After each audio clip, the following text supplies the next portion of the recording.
ఆఫ్ఘనిస్తాన్లో అధికారం చేజిక్కించుకున్న తాలిబన్లు అక్కడి మహిళల హక్కులను క్రమంగా కాలరాస్తున్నారు. తాజాగా దేశ పాలకులు తీసుకువచ్చిన డిక్రీ తీవ్ర ఆందోళనకు గురిచేస్తుంది. కొత్తగా నిర్మించే ఇళ్లలో మహిళలు బయట వారికి కనిపించేలా వంటగదికి కిటికీలు ఏర్పాటు చేయొద్దని ఆదేశాలు జారీ చేయడం నివ్వెరపరుస్తుంది.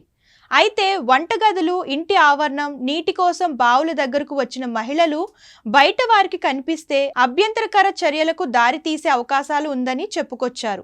మహిళలు కనిపించకుండా గోడలు కట్టాలి అని తాలిబన్లు పేర్కొన్నారు. ఇప్పటికే స్త్రీలు బయటకు కనిపించేలా నిర్మాణాలు ఉంటే వాటిని తక్షణమే మూసివేయాలని ఆఫ్ఘన్లోని తాలిబన్లు ప్రభుత్వ ప్రతినిధి జబుహల్లా ముజాహిద్ ఎక్స్ వేదికగా పోస్ట్ చేశారు. దీంతో మున్సిపల్ అధికారులు కొత్త నిర్మాణాలను పరిశీలించి కొత్త రూల్స్ అమలును పర్యవేక్షించనున్నారు. ఇక మతపరమైన ఆచారాల ముసుగులో మహిళల హక్కులు, స్వేచ్ఛను తాలిబాన్ ప్రభుత్వం హరిస్తుంది. ఇప్పటికే జిమ్లు, పార్కుల్లోకి మహిళల ప్రవేశంపై నిషేధం విధించింది. మిడిల్ స్కూల్, హై స్కూల్ విద్యకు బాలికల్ని దూరం చేయడంతో పాటు పలు రంగాల్లో మహిళా ఉద్యోగులను పరిమితం చేస్తున్నారు.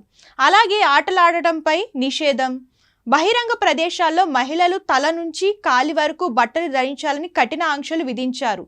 తాలిబాన్ సర్కార్ తీసుకుంటున్న నిర్ణయాలను గతంలో ఐక్యరాజ్య సమితి తీవ్రంగా ఖండించింది. జనజీవన స్రవంతి నుంచి మహిళల్ని క్రమపద్ధతిలో దూరం చేసేందుకు తాలిబాన్లు ఇలాంటి చర్యలు తీసుకోవడం సరికాదని పేర్కొంది.